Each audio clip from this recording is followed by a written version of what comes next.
dia a todos. Bom dia. Sejam bem-vindos à CF. A espiritualidade já está aí abraçando a gente, protegendo, né? Bom ter todo mundo aqui, encarnados e desencarnados. Então a gente vai ler uma página do livro Pão Nosso. O espírito é o Emmanuel e o médium psicografou foi o Francisco Cândido Xavier, o nosso Chico. Vamos lá no tal acaso que não existe? O capítulo é 60. Lógica da providência. Depois que fostes iluminados, suportaste grande combate de aflições. Paulo aos Hebreus, capítulo 10, versículo 32. Os cultivadores da fé sincera costumam ser indicados no mundo à conta de grandes sofredores. Há mesmo quem afirme afastar-se deliberadamente dos círculos religiosos, temendo o contágio de padecimentos espirituais. Os ímpios, os ignorantes e os fúteis exibem-se espetacularmente na vida comum através de traços bizarros da fantasia exterior. Todavia, quando se abriram das verdades celestes, antes de adquirirem acesso às alegrias permanentes da espiritualidade superior, atravessam grandes túneis de tristeza, abatimento e taciturnidade. O fenômeno, entretanto, é natural, porquanto haverá sempre ponderação após a loucura e o remorso depois do desregramento. O problema, contudo, abrange mais vasto círculo de esclarecimentos. A misericórdia que se manifesta na justiça de Deus transcende a compreensão humana. O Pai confere aos filhos ignorantes e transviados o direito a experiências mais fortes somente depois de serem iluminados. Só após aprenderem a ver com o Espírito Eterno é que a vida lhes oferece valores diferentes. Nascer-lhes-á nos corações daí em diante a força indispensável ao triunfo no grande combate das aflições. Os frívolos e oportunistas, não obstante as aparências, são habitualmente almas frágeis, quais galhos secos que se quebram ao primeiro golpe da ventania. Os espíritos nobres que suportam as tormentas do caminho terrestre sabem disto. Só a luz espiritual garante o êxito nas provações. Ninguém concede a responsabilidade de um barco cheio de preocupações e perigos a simples crianças. Então, cada um à sua maneira, ao seu jeito sincero. Vamos imaginar a figura de Jesus, a figura de alguém muito amado, para que nesse momento a gente comece a fazer o nosso vínculo com essa espiritualidade que desde cedo já prepara esse ambiente para nos receber. E vamos dizer assim: Jesus, Mestre tão querido, irmão nosso, médico das nossas almas, gostaríamos de agradecer, Senhor, por este sábado, essa manhã de sábado em particular, em que estamos aqui reunidos na CF, com esse verde que nos abraça, esse sol que nos aquece, os amigos encarnados e desencarnados que nos abraçam, que nos felicitam por esse pouco tempo que estaremos aqui. E pedimos, Senhor, por todos aqueles que não te conhecem, por aqueles que te conhecem e te ignoram, pelos aflitos, em dores físicas, em dores morais, pelo nosso mundo, que nós possamos, a partir de cada palavra, de cada reflexão, fazer esse esforço, pequenino ainda que seja, de melhoria individual e coletiva. Que o amor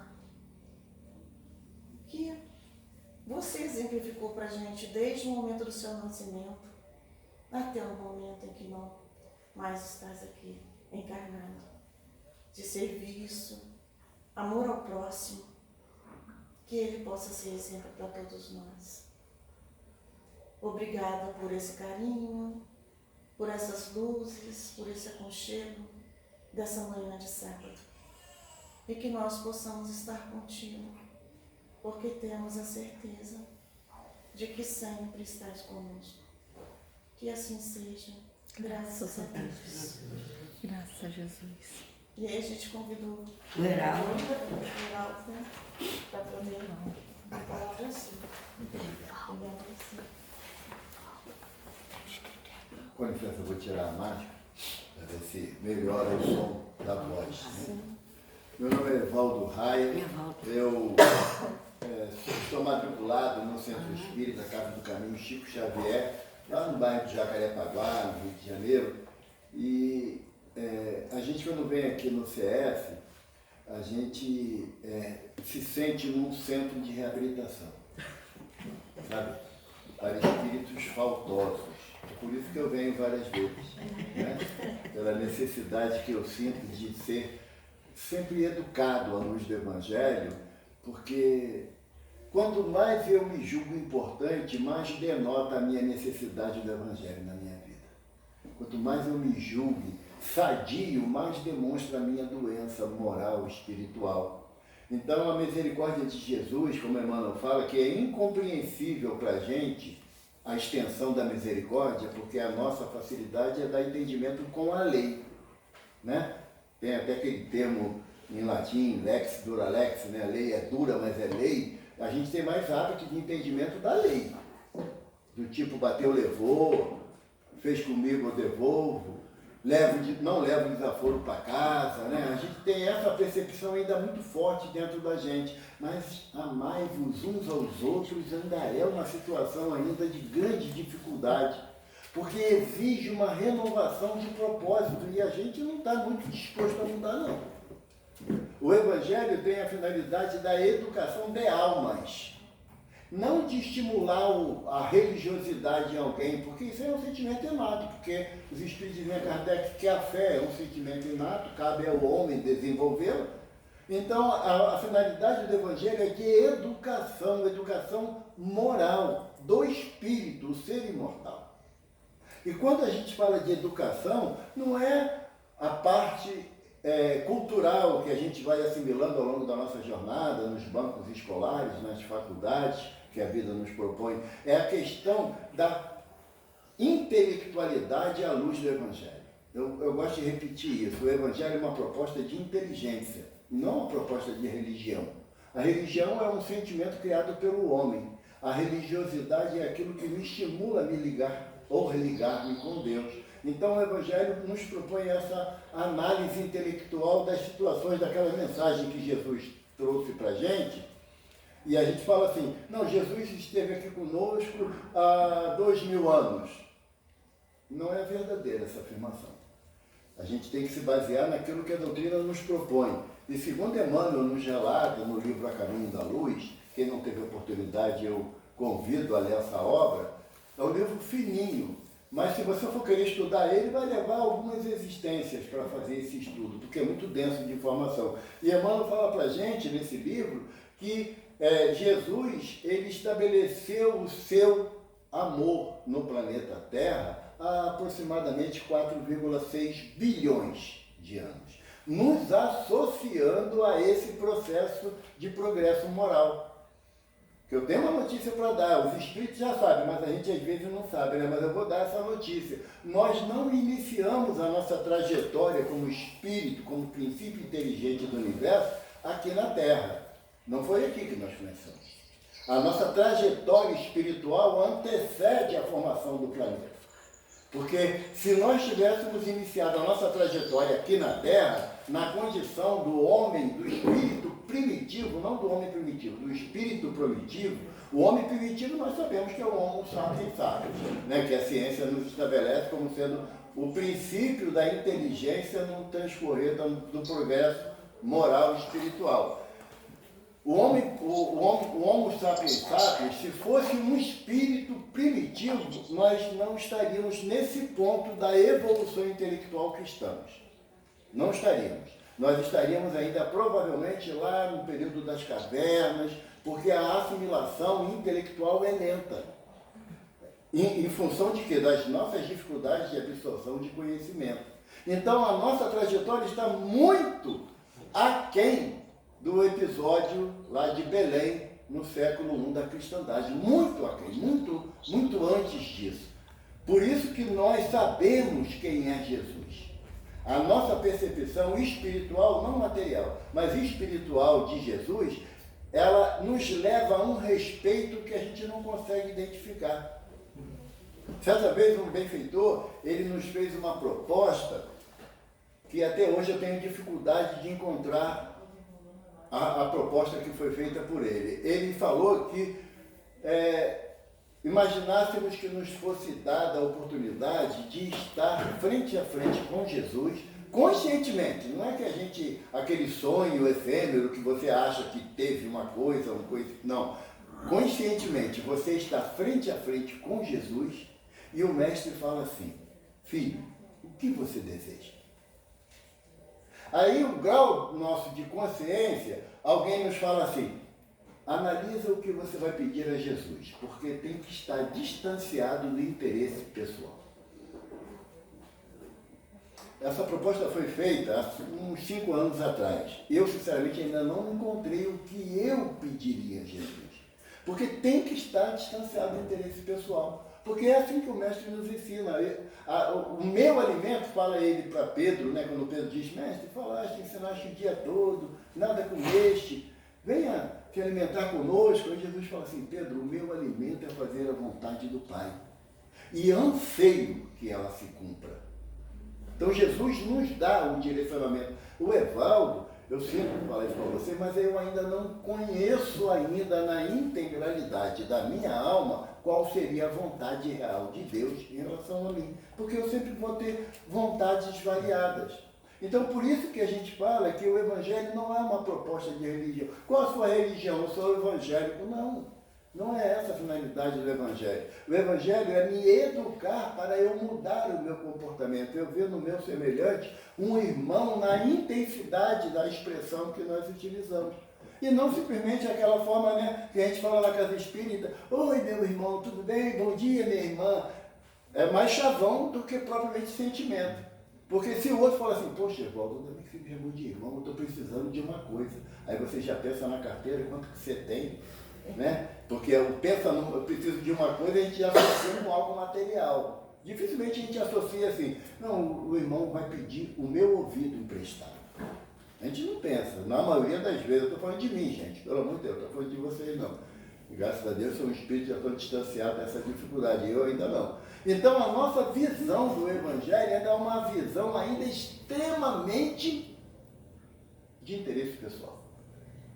Porque nessa proposta, esse benfeitor, o primeiro pensamento que eu tive é assim: paz. Eu pediria a Jesus paz.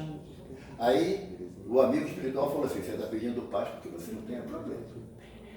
Porque quando você pede paz, paz para mim, para minha família, para os meus filhos, para minha sobrinha, a filhada que está ali, por quê? Porque ela nunca vai me trazer problema, então eu vou ter paz. É interesse pessoal. Então, nessa percepção, fica difícil para um espírito tão necessitado que nem eu entender o que eu poderia pedir a Jesus em uma única oportunidade.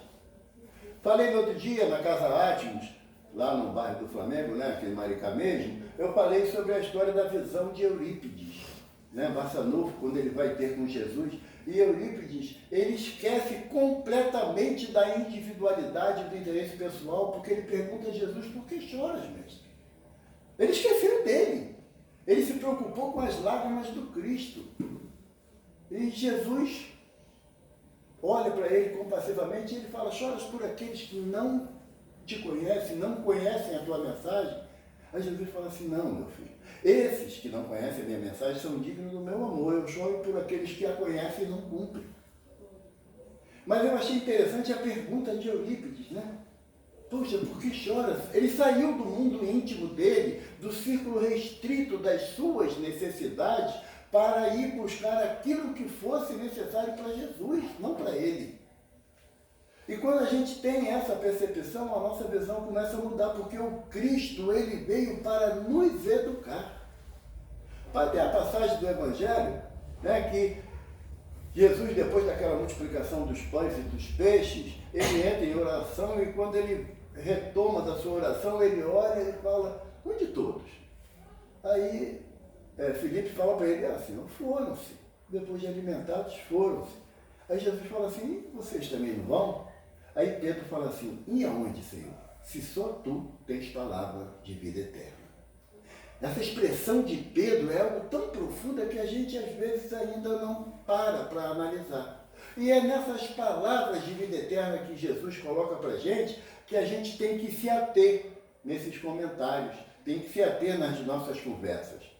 No livro Renúncia, de Emmanuel, tem uma das encarnações de Emmanuel, como Frei Damiano, né? E Frei Damiano, ele auxiliando Alcione na orientação do Evangelho, ele cria um sistema de estudo do Evangelho que é palavra por palavra. Você pegar um versículo do Evangelho e estudar palavra por palavra daquele versículo. Eu digo para vocês, dá pano para manga. Tem muito o que estudar. Tem um irmão lá em Uberaba, o Aloysio Elias, o nome dele, ele tem um programa no YouTube chamado Mildinho. É uma expressão que foi estabelecida por Honório Onofre Abreu, que foi presidente da União Espírita Mineira, e ele fazia o estudo do Evangelho nesse sistema de miudinho, como bom mineiro, né, de estudar palavra por palavra. O Aloysio Elias, ele está estudando o Evangelho de Mateus há 12 anos, e ele está, se eu não me engano, no capítulo 18 do Evangelho de Mateus, ainda, nesse sistema de miudinho. Então, se tem gente que estuda dessa forma tão cuidadosa o Evangelho, por que a gente vai ler o Evangelho de uma forma, numa rapidez, numa pressa de terminar enorme e não nos atentamos a pequenos detalhes? Para a conversa de hoje, quando o Ernesto me convidou, eu propus a ele um tema que está em Mateus, no capítulo 22, versículo 15 a 22, lá no capítulo 11 do Evangelho segundo o Espiritismo, que é o amar ao próximo como a si mesmo, e o tópico 5, que é dai a César o que é de César. Lembra dessa passagem, né? Eu vou ler aqui a passagem, tem a citação de Mateus e a de Marcos. E eu vou pedir a vocês a paciência que eu vou ler as duas citações para a gente poder situar a nossa conversa. Elinaldo, né? Elinaldo. Pelo amor de Deus, você me avisa do horário, porque eu sou aposentado. Beleza. Eu falo, sabe? Enquanto estiver aqui, pode os irmãos ir embora, os espíritos ficam, porque eles estão, sabe? Então, me avisa, falta 5 minutos. Beleza. Me vira aqui. Senão eu falo mesmo, gente. Eu fui fazer uma live, eu tenho um canal no YouTube, com o meu nome. E aí tem uma amiga lá de Coronel Fabriciano, lá no interior de Minas, e ela pediu para fazer uma live de 50 minutos sobre atendimento fraterno, né, Zé? Levou 2 horas a live. E 2 horas porque ela falou assim, Valdo, já são 2 horas de live. Eu falei, para mim tá cedo. Mas aí ela resolveu parar e encerrar. Então, Naldo, pelo amor de Deus, você me ajuda aí. Senão o Ernesto não me chama nunca mais. Mas assim, lá no capítulo 22 do Evangelho de Mateus, está anotado assim: os fariseus, tendo se retirado, entenderam entre si para enredá-lo com suas próprias palavras. Mandaram então seus discípulos, em companhia dos herodianos, dizer-lhe: Mestre, sabemos que és veraz e que ensinas o caminho de Deus pela verdade, sem levares em conta quem quer que seja, porque nos homens não considera as pessoas. Dize-nos, pois, qual a tua opinião sobre isso? É-nos permitido pagar ou deixar de pagar a César o tributo? Jesus, porém, que lhes conhecia a malícia, respondeu: Hipócritas, por que me tentais? Apresentai-me uma das moedas que se dão em pagamento do tributo. E tendo eles lhes apresentado um denário, perguntou Jesus: de quem são essa imagem e esta inscrição? De César, responderam eles. Então observou Jesus: dai, pois, a César o que é de César e a Deus o que é de Deus. Ouvindo Ouvindo-o falar dessa maneira, admiraram-se ele da sua resposta e deixando-o se retiraram. Mateus fala assim, e Marcos vem falar para a gente um pouquinho diferente, mas o sentido é o mesmo. Mais tarde enviaram a Jesus alguns dos fariseus e herodianos para o apanhar em alguma coisa que ele dissesse. Então se aproximaram dele e disseram, mestre, sabemos que és íntegro e que não te deixas influenciar por ninguém, porque não te prendes à aparência dos homens, mas ensinas o caminho de Deus conforme a verdade. É certo pagar imposto a César? A resposta é a mesma. Mas aonde nós queremos nos ater? Essa questão do dar a César o que é de César já é complicado para a gente entender, porque essa parte a gente sabe direitinho. Né? Agora, a parte de dar a Deus o que é de Deus, aí que a gente começa a ter que se associar a alguma casa espírita, alguma igreja católica, ou então templo reformista, porque aí a gente precisa de ajuda, porque a gente não sabe muito bem qual é a vontade de Deus na nossa vida, não. Mas qual é o propósito da nossa conversa de hoje, nesse texto aqui? É a fórmula como é feita a pergunta para Jesus. E a afirmação do sacerdote. Mestre, sabemos que és veraz e que ensinas o caminho de Deus pela verdade. O que o sacerdote está falando? Reconhece em Jesus uma autoridade moral que diferencia ele de todos os profetas e todos os doutores da lei daquela época. Ele era uma pessoa diferente para aquela comunidade que se dizia uma comunidade religiosa, e eles traziam a visão de ser, esse cara aqui ele não pisa na bola não. Tudo que ele falou de ensinamento para os seus seguidores, ele faz. Por isso que fala que ele é veraz, ou Marcos fala que é íntegro, é um homem correto, ou no dizer do povo hebreu, um homem justo. Porque a nossa ideia de homem justo difere daquela época do povo hebreu. A nossa ideia de homem justo é aquele que paga suas contas, não faz gato na rede elétrica, não faz gato na rede de águas, não faz assinatura do gato net na internet. Esse é um homem justo, na visão limitada da gente. Mas para o povo hebreu era um conjunto de condutas que estabelecia o homem como um homem justo. Ou seja, era um homem que valia a pena ser ouvido. Então eles sabiam quem era Jesus. Para eles, Jesus não era um revolucionário ou alguém que intentava contra o poder do sumo sacerdote ou o poder de César ou de Herodes. Eles sabiam disso plenamente, porque era um homem íntegro. E aí ele fala, o sacerdote fala outra coisa, que ensina-nos o caminho de Deus pela verdade e não pelo condicionamento de quem está ouvindo. Que para o mestre, pouco importava se estivéssemos nós aqui reunidos, ele falaria de uma forma, e se tivesse espíritos de grande elevação moral, ele falaria da mesma forma. Ele não mudaria. Ou seja, para o Cristo não existe preferência de tratamento. Jesus trata a todos numa igualdade de amor, que como fala Paulo de Tarso na carta aos Efésios, o amor do Cristo nos constrange. Mas nos constrange de que forma? Não na forma da imposição da ideia, mas nos propõe uma mudança íntima. Quando você lê o Evangelho, lê certas citações do Evangelho, de amparo que Jesus dá aos sofredores, você fala assim, poxa, disso daí que eu estou precisando, é desse amparo, desse acolhimento. Quando a gente vem à casa espírita e que os benfeitores nos recebem lá no portão, e você vem carregado com as suas preocupações. E só um alerta. Na casa espírita não existe separação entre assistidos e participantes da casa, porque todos nós somos assistidos. Sendo que as nossas necessidades são muitas das vezes bem maiores daqueles que vêm em busca da necessidade apenas material. Então, quando nós chegamos lá, no portão, os benfeitores que lá nos acolhem falam assim, chegou mais um assistido da casa. E a nossa busca aqui, em muitos momentos, não está ligada, associada a uma necessidade material, mas a necessidade do coração. Sabe? A necessidade do coração. Ontem nós estivemos na Calóce, né? Conversando lá na Calóce. E aí até um amigo lá, o Wilson, ele até vem aqui também, mas ele falou que não ia vir hoje para vir me ver 2 dias seguidos, é demais para ele. Ele não suportou. Não ia suportar isso. Mas o Wilson fala assim, poxa, Valdo, você é bom que você fala, não deixa a gente dormir. Que o melhor sono que existe é dentro da casa espírita. Você dorme 5 minutinhos, sai daqui com energia, tiver que virar à noite, fazer uma faxina, né? Faz. Porque os 5 minutinhos daqui que a gente dorme é amparado pela espiritualidade que nos acolhe. E aí a gente consegue se dissociar daqueles problemas, da preocupação, o relógio vai despertar, eu tenho que resolver isso, resolver aquilo. É o sono assim, mais harmonizante que a gente possa ter. Eu estou falando que eu já dormi, caramba. Hoje eu tomo vergonha e não durmo tanto não, mas se me deixar sozinho sem falar, aí começa a pesar. Então todos nós viemos aqui numa assistência, numa necessidade de assistência que só Jesus pode dar.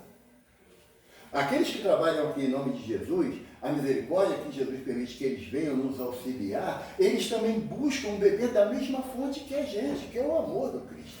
Então nós sabemos quem é Jesus, como o sacerdote também sabia quem era Jesus nesse questionamento. Ele não tinha dúvida nenhuma. E ele ainda fala assim, que ensinas o caminho de Deus pela verdade, sem levares em conta quem quer que seja.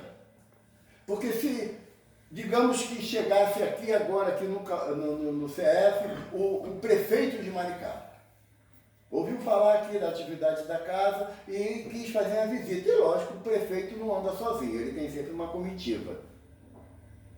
A gente poderia entrar num alvoroço, porque é uma autoridade, né, maior do município que viesse aqui. Então a gente ia falar assim, será que essa cadeira está boa? Não tem uma cadeirinha melhor não para colocar o homem vai vir sentar aqui, gente. Sabe? Olha só, Rinaldo, você não limpou direito ali à frente. O que o homem vai pensar quando chegar aqui? A gente tem certos zelos de cuidados com as autoridades constituídas aqui no plano físico que a gente não tem os mesmos cuidados com os espíritos que nos visitam, que nos amparam. Para Jesus não tem diferença. A representação dessa igualdade que Jesus nos olha é na situação da mulher adúltera. Jesus não perguntou qual é o seu nome. Qual foi os erros que eles te acusam? Quantas vezes cometeste adultério? Jesus faz isso? Não. Não. Jesus simplesmente diz assim, onde estão os teus acusadores? Foram-se, Senhor. Eu também não os acuso. Vai e não peques mais. A orientação do mestre é linear, é para todos. Quando Jesus está diante de Anás e Caifás naquele julgamento que determinou a sua crucificação, Jesus se calou diante das acusações. Quando ele estava diante de Pilatos, que era o representante de César, e Pilatos pergunta a ele, de que te acusam? Jesus dá uma resposta para Pilatos que mexe com o nosso íntimo. Jesus fala assim, seja bem-vindo, meu amigo. Jesus fala assim para Pilatos, falei nas praças públicas, no templo e nas sinagogas. Todo homem de bem ouviu minhas palavras e só a verdade eu disse. Jesus já dá uma cutucada na gente. Todo homem de bem ouviu. O que é ouvir as palavras de Jesus? É entronizar no teu íntimo e seguir a orientação que o mestre nos deixa. Enquanto eu não faço isso, eu não sou homem de bem. Kardec coloca lá no Evangelho, né, um texto sobre o homem de bem. Na primeira frase ele coloca o quê? O homem de bem é aquele que cumpre a lei de Deus na sua integralidade. Não é mais ou menos. Não é fazer isso certo e todo o restante de errado. Não, o homem de bem é que cumpre a lei de Deus na sua integralidade. E quando Jesus fala que todo homem de bem ouviu a sua palavra e só a verdade eu disse, Pilatos questiona o que é verdade. Você lembra qual a resposta de Jesus? A mesma daqui. Silêncio. Jesus não respondeu a Pilatos que é verdade. Por quê? Porque para mim a verdade é uma coisa, para você é outra, para ele é outra, para ele é outra. Cada um tem a verdade de acordo com o seu interesse pessoal.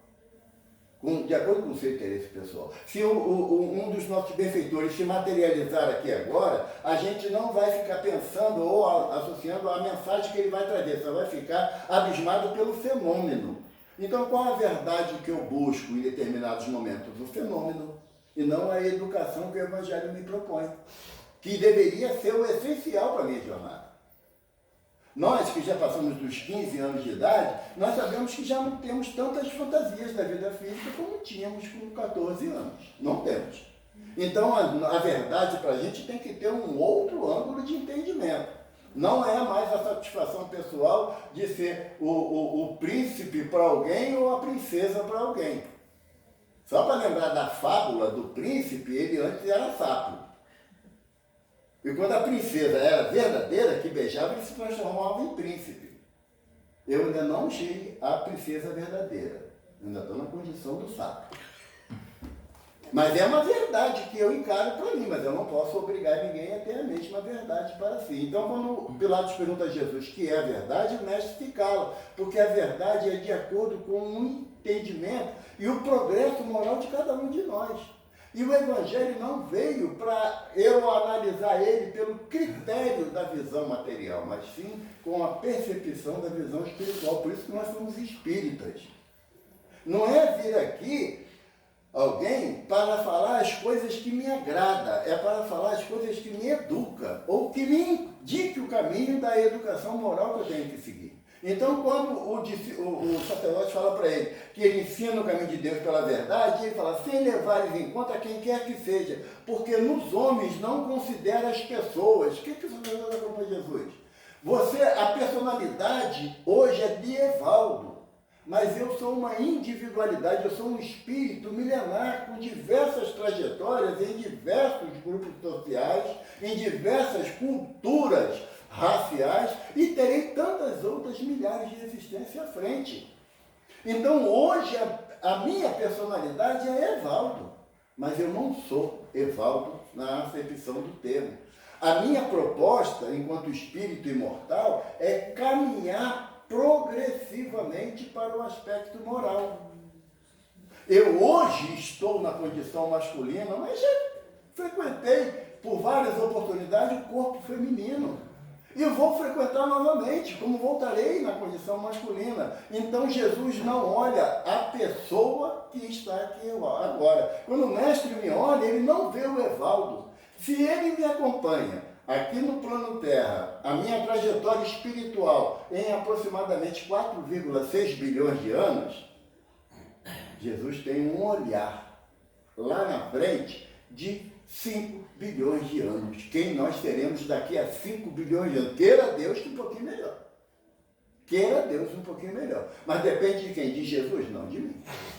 Então, quando o sacerdote fala isso, que dos homens ele não considera as pessoas, pouco importa se for o prefeito ou se for o morador de rua que for entrar aqui. Ele tem que ter o mesmo tratamento, receber o mesmo carinho, a mesma atenção, invariavelmente.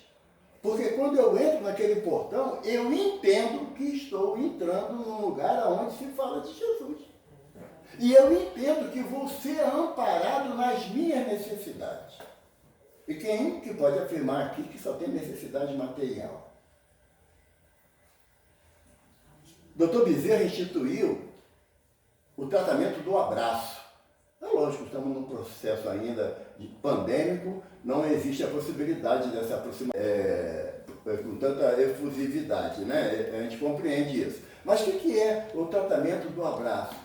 Quando você está triste, acabrunhado, sobrecarregado das dificuldades que cada um de nós temos e muitas das vezes nos calamos. Muitas das vezes nos calamos. Conversava com a Isabela no caminho, que a dificuldade maior que nós temos é a da solidão acompanhada.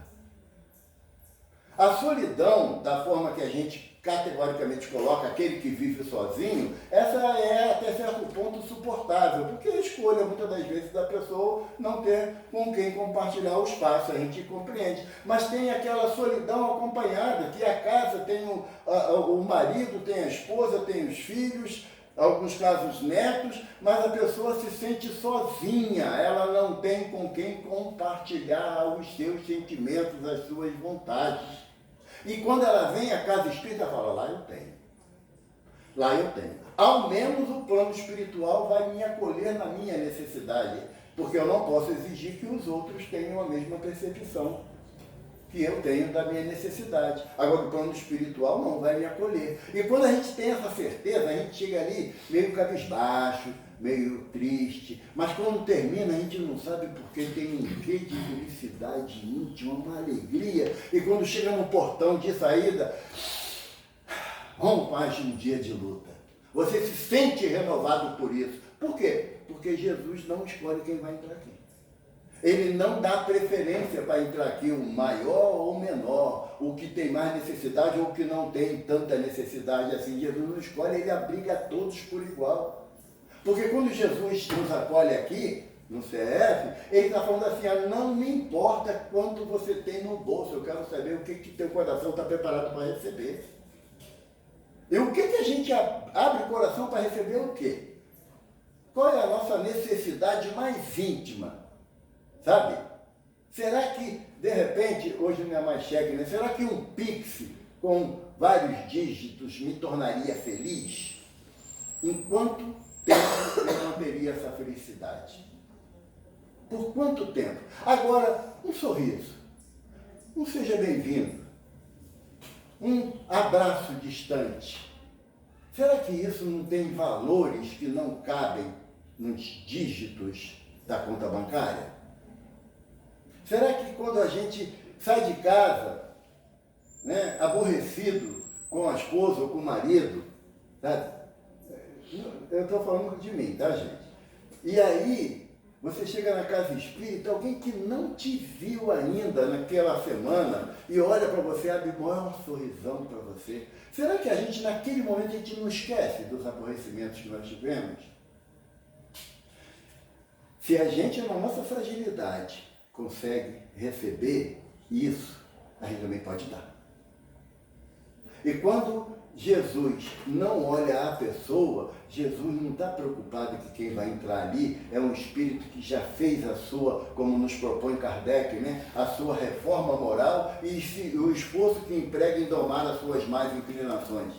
Eu acho interessante que o codificador coloca, né, o verdadeiro espírito é aquele que promove a sua transformação moral, promove, quer dizer, ele começa a produzir uma transformação moral. E o esforço em que emprega para domar as más inclinações.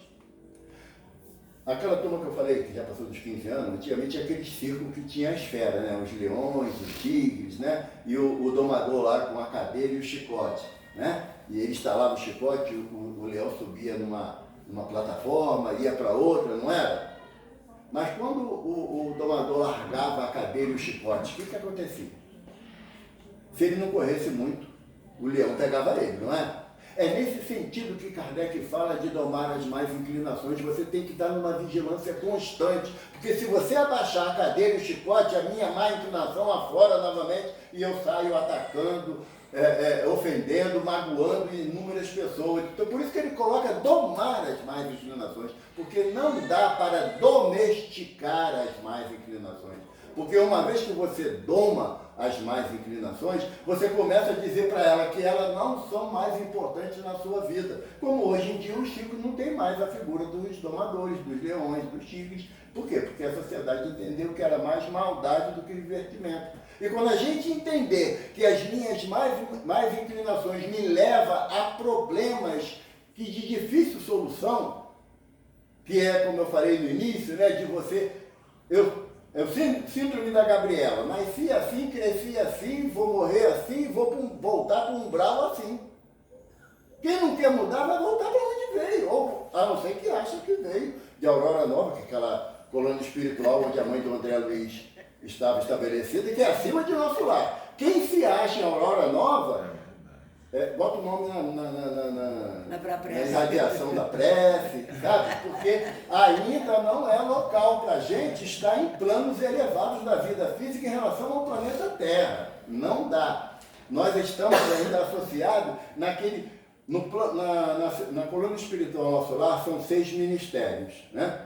E o ministério mais próximo da materialidade é o ministério da regeneração. No ministério da regeneração tem as câmaras de retificação. Não é isso que a André Luiz informa para a gente no nosso lar? Eu estou supondo que todo mundo lê o nosso lar, tá bom, gente? Vamos fazer de conta. Os espíritos vão balançar na cabeça que lê.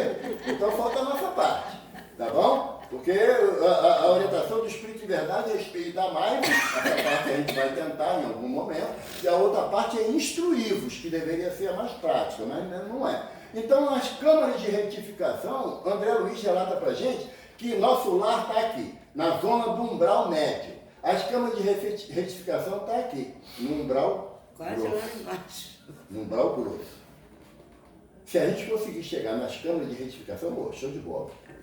Show de bola. Já dá graças a Deus. Porque se você ler os mensageiros de André Luiz, você tem lá o posto de socorro, né? Campo da Paz, posto de socorro, que está na região densa do umbral. E os espíritos que lá trabalham têm como prêmio, depois de 5 anos de trabalho efetivo no bem, visitar nosso lar.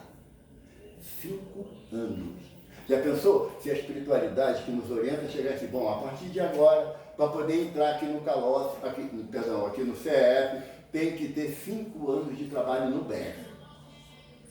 Eu garanto que eu desistiria. Eu não ia conseguir ficar 5 anos direitinho. E você anota, né? Hoje mais um dia, mais um dia, mais um dia. Assim, ou então, quando a gente, olha, hoje eu fui no Calós, no CF. A gente fala para a espiritualidade, né? Hoje eu fui no CF, você me viu lá, né? Então anota aí que eu fui lá e acho que já cumpri a minha tarefa. Não. A proposta é uma interiorização dos ensinamentos que são trazidos pela espiritualidade para a nossa conduta lá fora. Porque eu sempre falo isso porque eu entendo que é muito, muito próximo disso. Dentro da casa espírita todo mundo é fraterno. Eu até citei um exemplo. Se eu chamar a Isabela de feia, ela vai falar assim, Evaldo está brincando. Ele é tão engraçado. Lá fora, eu encontro com ela lá na Jacarepaguá, fala assim, tá feia hoje, se enxerga não? Só eu que sou assim? Você é lindão da parada, né? Lá fora nós somos quem somos realmente. Aqui dentro a gente vive muitas das vezes, graças a Deus que não é geral, muitas das vezes a gente vive uma fantasia de convivência. E não é isso que a espiritualidade nos propõe. Ela propõe que o mesmo Evaldo que eu estou sendo aqui, eu tenho que ser na minha casa. Principalmente. Na minha casa. Porque na hora... Está gravando, né? Acho que meu sogro não tem feitiço, não posso falar. A hora que meu sogro chega lá em casa, eu tenho que ter a mesma alegria quando eu chego aqui e alguém chega para a palestra. Seja bem-vindo, meu irmão. A casa é de todos nós. Quando meu sogro chega lá em casa, eu tenho que ter essa mesma alegria. Porque senão eu não estou sendo correto. Senão eu não estou sendo homem de bem. Eu não estou sendo justo diante daquilo que Jesus me propõe. Eu ainda não entendi a verdade do Mestre, embora o Mestre conheça a minha intimidade. Ele não vê a minha personalidade, ele vê a minha intimidade. E Jesus, ele nos dá certas dicas para que a gente entenda que as nossas atitudes não são tão esquecidas ou isoladas assim. Kardec pergunta, se não me engano, na 459, se os espíritos podem ler os nossos pensamentos. Eu não lembro qual é a pergunta, não. São 1019, lê todas que vocês vão achar essa. Que coisa fácil. Se os espíritos podem ler nossos pensamentos, os benfeitores respondem assim, não, até aqueles que gostariam de esquecer. Até aqueles que gostariam. Pensamento, eu não estou falando dos fatos, não, dos pensamentos. Tá? Mas eles falam isso baseado em quê? Na orientação do Mestre.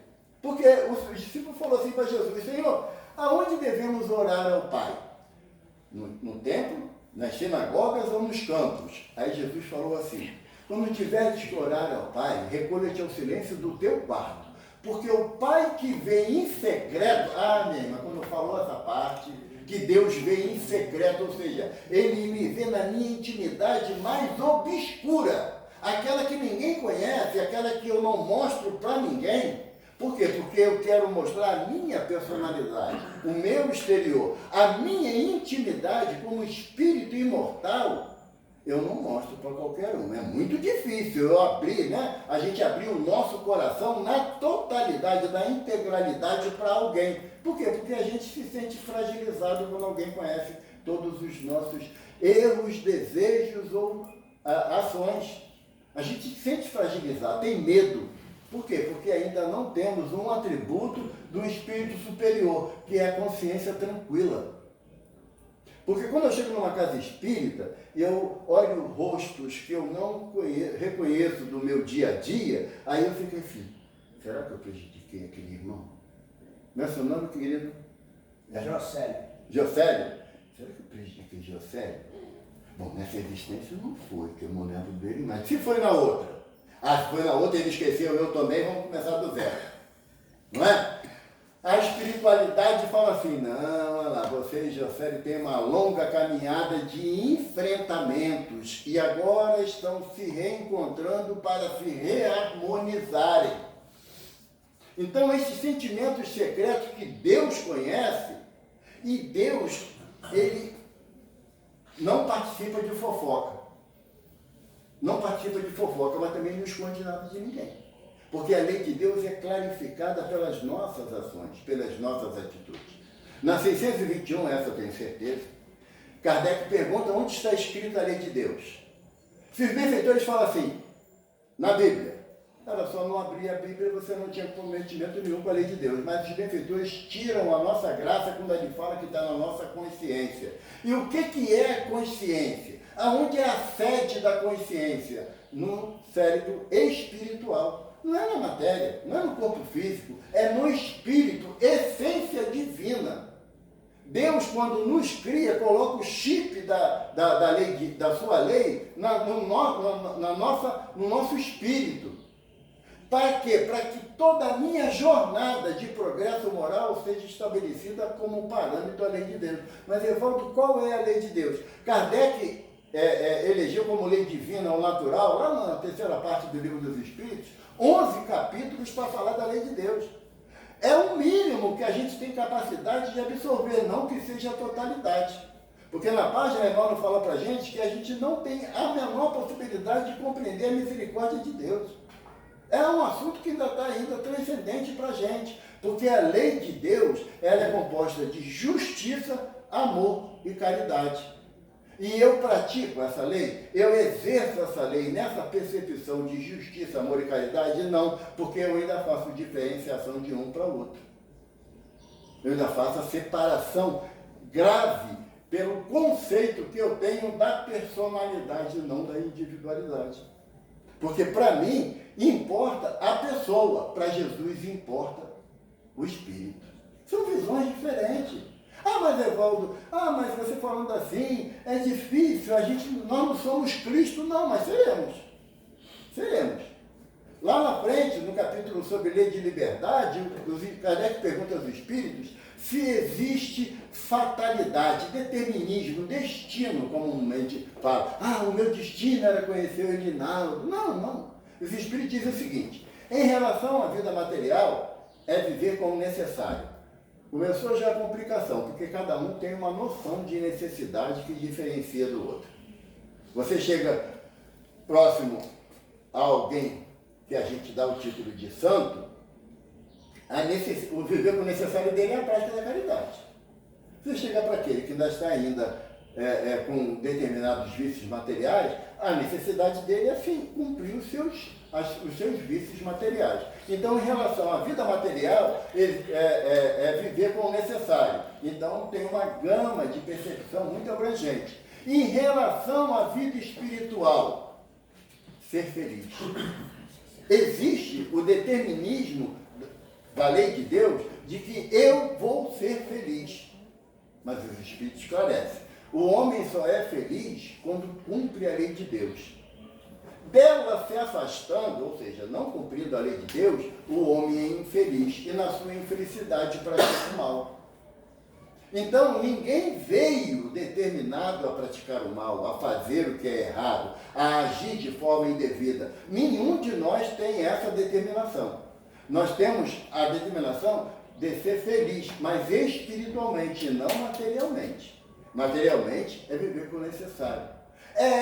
São essas nuances da lei de Deus que a gente vai aprendendo gradativamente no transcorrer da nossa jornada em várias existências físicas, que nos dá a condição de compreensão melhor. Se a gente tivesse já chegado ao patamar de compreender mais a lei de Deus, não precisava estar encarnado. Não precisava passar, como está na 132, pelas vicissitudes da vida material. São iguais? Não. Variam tanto quanto as personalidades de cada um de nós. Mas Jesus olha isso tudo? Não. O mestre olha para mim como o anjo que eu vou ser, o espírito puro que eu vou ser. Por quê? Porque ele sabe que a minha destinação é essa. Quanto tempo vai levar? Se torna secundário, porque varia de cada um para cada um. Eu faço sempre uma análise de proporcionalidade para a gente poder entender um pouquinho essa questão do progresso moral, de chegarmos ao espírito puro. André Luiz fala para a gente, no livro Evolução em Dois Mundos, que o princípio espiritual que habita as mônadas ou os seres unicelulares, o princípio espiritual que habita os seres unicelulares faz a sua evolução gradativa até chegar à condição de princípio inteligente do universo, espírito, recém-criado, na forma primitiva. Esse caminho, André Luiz diz que aqui no planeta Terra, ele levaria em torno, não é taxativo, em torno de 1,5 bilhão de anos. O princípio espiritual na condição de ser unicelular, que a doutrina nos esclarece, né, que o princípio espiritual ele começa a agir ainda no reino mineral, na aglutinação das moléculas, para criar os elementos que criam os átomos e assim progressivamente. Né? Até a condição de princípio espiritual do Homo sapiens, que antecede o Homo sapiens sapiens, esse progresso, essa evolução levaria em torno de 1,5 bilhão de anos. Para sairmos da condição de unicelular até Evaldo, 1,5 bilhão de anos. Ok? Guarda aí. Emmanuel, lá no Caminho da Luz, fala para a gente que os sistemas solares que Jesus fez a sua evolução não existem mais. Ou seja, o mestre começou como espírito primitivo, como todos. Não há privilégio na lei de Deus, sabemos disso. Para ele chegar à condição crística, que Cristo não é sobrenome de Jesus, Jesus é a personalidade, Cristo é a individualidade, ele, para chegar a essa condição, ele passou os sistemas solares que ele fez a sua evolução não existem mais. A ciência humana diz que um sistema solar, Rinaldo, dura em média de 10 a 12 bilhões de anos. Tá? É o que a ciência, a astronomia nos fala. Né? É esse período. Então, para que eu fizesse uma ideia assim para caber na minha cabeça relativamente, eu arbitrei que Jesus passou por 5 sistemas solares para sair da condição de espírito primitivo até Cristo. Até Cristo. 5 sistemas solares. Traduzindo em número, aproximadamente 60 bilhões de anos. Para eu sair de ser unicelular até Evaldo, 1,5 bilhão de anos. De Evaldo até Cristo. Eu estou mais perto de quem? Acho que é da ameba, né? Dá para eu compreender o Cristo? Para eu ter uma percepção do qual é a mensagem de Jesus na sua integralidade? Não. Mas dentro das minhas necessidades imediatas, eu posso ir adequando o meu entendimento à proposta do Cristo. Tá. Obrigado. Eu preferi que estava falando de sistema solar. Não, né? Tempo. Tá? Então, a proposta do Evangelho não é que você tenha um entendimento pleno, ampliado do Evangelho. Não dá ainda. Somos espíritos ainda fragilizados. Mas, por isso, o Mestre fala assim para a gente: amai-vos uns aos outros. O que complica nessa sentença de Jesus? Não é amar uns aos outros. A gente até pode se esforçar nesse propósito, desde que não conviva junto, né? Mas a gente pode se esforçar. Mas o amai-vos uns aos outros como eu vos amei. Aí complicou. Porque o amor do Cristo, como Paulo fala, e eu citei no início, me constrange, ele me impõe uma mudança. E para eu amar o meu semelhante, eu tenho como parâmetro o amor de Jesus. Quando Pedro fala para o mestre lá preso lá na casa de Anás, né, levando a chicotada, Pedro olha e fala assim: mestre, como os homens são maus contigo? E Jesus olha para Pedro e responde a Pedro mentalmente: Pedro, o homem não é mau, o homem é ignorante.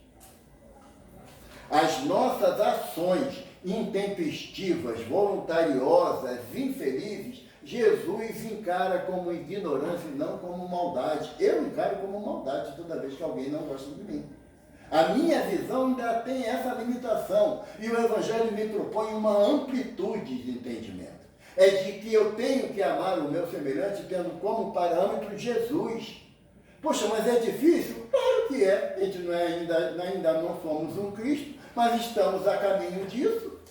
Chico, que é o mentor da nossa casa, ele deixou uma mensagem para a gente que todas as vezes que alguém falar assim para vocês, olha, a coisa está de mal a pior, a violência está em todo lugar, hoje já não temos mais paz nem para ficar dentro de casa, quanto mais sair de casa, o mundo está de mal a pior.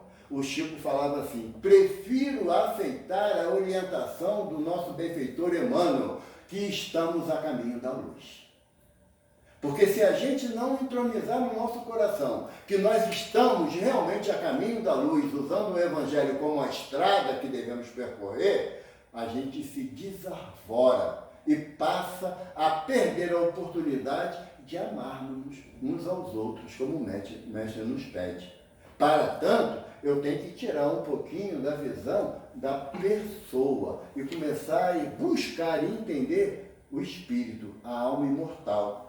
Porque aquele que hoje eu não compreendo, eu sei que lá na frente eu vou ter a possibilidade do reencontro, da afinização e um dia, com a misericórdia de Jesus, amarmos uns aos outros. Que o Mestre nos abençoe, que tenhamos um ótimo final de semana, amparado sempre pelo desejo da mudança íntima e da proposta do Mestre de amor incondicional. Graças a Deus.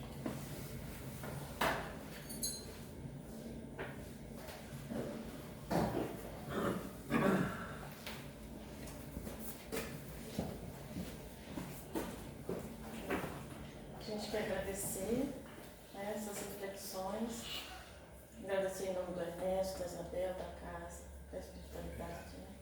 E agora a gente vai passar para a segunda parte da reunião, que é o momento do passe. Lembrando que o passe não é obrigatório. Quem não deseja o passe, tudo bem. Quem desejar o passe, aguardar um pouquinho. A Conceição pediu que eu falasse para vocês, que ela vai começar a chamar para que a gente possa tomar o passe. E pedir a você, Valdo, que faça a nossa prece de encerramento, tá bem?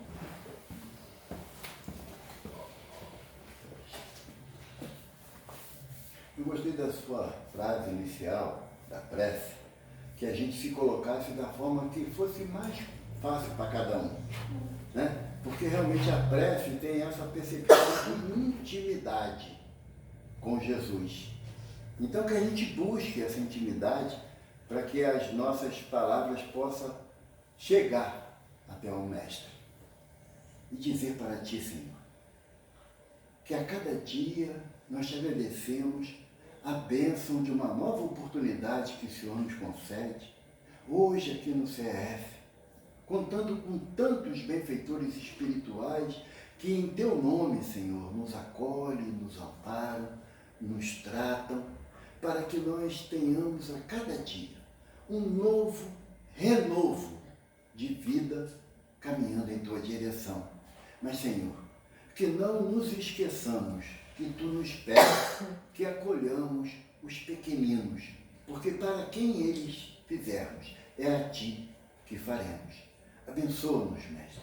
Lance um olhar de misericórdia e compaixão sobre todos nós, em particular para o nosso irmão Ernesto, nossa irmã Isabel, para que se recuperem, se restabeleçam o mais breve possível, para que tomem novamente a charrua do trabalho profícuo na estrada do bem, que Tu nos ensinaste a trilhar. Abençoa-nos, Senhor, e renova os nossos desejos de paz íntima para melhor servir-Te, hoje e sempre, com as graças de Deus. Queria só lembrar também que a gente agora começou a estudar as obras de André Luiz na quarta-feira.